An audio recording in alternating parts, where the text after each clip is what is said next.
السلام علیکم ورحمۃ اللہ وبرکاتہ۔ ناظرین، آج میں کیا بولا؟ ہم لوگ پورا عمر میں عبادت کرتے ہیں، وہ عبادت اللہ قبول نہیں، کیا فائدہ ہے؟ اور عرض ہے، ایک صاحب چل پڑے ہیں، کہاں سے چلے ہیں یار، وہاں سے چل پڑے ہیں کیرلا سے، ان کا نام میں نے لکھا ہے ابھی، عبد الصمد۔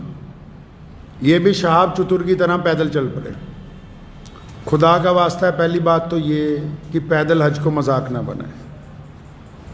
اگر آپ کو پیدل حج پہ جانا ہے تو پہلے حج کا ویزا لیجئے پیدل، پھر جتنے ملک راستے میں آتے ہیں ان کا ویزا لیجئے، پھر اس کے بعد جب گھر سے چلیے تو چپ ہو کے چلیے۔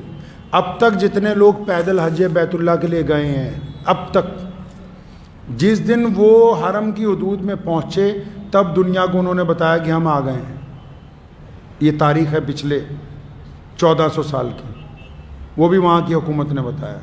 اب کیونکہ کچھ لوگوں نے، اب یہ ایک نیا بندہ چلا تو اس کے ساتھ بھی یوٹیوبر چل پڑے، تو پیدل حج یوٹیوب کا مسئلہ نہیں ہے بھائی، سوشل میڈیا کا مسئلہ نہیں ہے۔ شہاب بھائی کا ویزا ابھی پینڈنگ ہے، پاکستان نے کوئی جواب نہیں دیا ابھی تک، باقی ملکوں میں نہیں کوئی جواب دیا۔ ویزا کب ملے کب نہیں ملے وہ ایک الگ مسئلہ ہے۔ ان کے ساتھ بھی جو یوٹیوبر ہیں ان کو بھی خدا کا واسطہ ہے کوئی خبر دینے کی، بالکل بند کر دیجیے۔ جس دن ویزا ملے گا بتا دیجیے گا کہ چلنے لگیں۔ روز تماش بھی نہیں ہے، ایک دوسرے پہ الزامات لگانے شروع کر دیا۔ آج میں پڑھ رہا تھا ایک یوٹیوبر نے دوسرے پہ الزام لگائے کہ جی ایک آ گیا۔ تو حج بیت اللہ کے سفر کو مذاق نہ بنائیں، جب ان کو ویزا ملے گا چل پڑیں گے۔ تب تک کے لیے میری گزارش ہے تمام یوٹیوبر سے، ان کے ساتھ جو لوگ ہیں ان سے بھی، کہ ایسی کوئی خبر نشر نہ کریں، لوگوں کو پریشان نہ کریں۔ اسلام کی بقا اور تحفظ کا جو معاملہ ہے اس کو یوٹیوب کے حوالے نہ کریں انشاءاللہ۔ ٹھیک ہے جی انشاءاللہ۔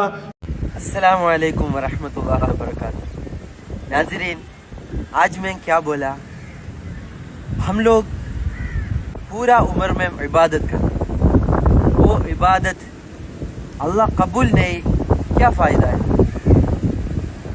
اور چھوٹا عبادت ہے، بڑا عبادت ہے، آپ لوگ کرنے کا ٹائم بعد میں آپ دعا کرو۔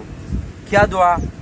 ربنا تقبل منا انک انت السمیع العلیم وتب علینا انک انت التواب الرحیم۔ ربنا تقبل منا، اللہ قبول کرنے کے لیے دعا کرو۔ چھوٹا عبادت اور بڑا عبادت، پورا عبادت کا بعد کیا کرے گا؟ ربنا تقبل منا انک انت السمیع العلیم۔ وہ دعا ضرور آپ لوگ کرو انشاءاللہ۔ 5 وقت نماز پڑھو، 5 وقت فرض نماز کا بعد آپ لوگ آیت الکرسی پڑھو۔ پورا عبادت کا بعد ربنا آیت الکرسی پڑھو۔ پورا عبادت کا بعد ربنا تقبل منا انک انت السمیع العلیم۔ اللہ تعالی قبول کرنے کے لیے دعا کرو۔ السلام علیکم ورحمۃ اللہ وبرکاتہ۔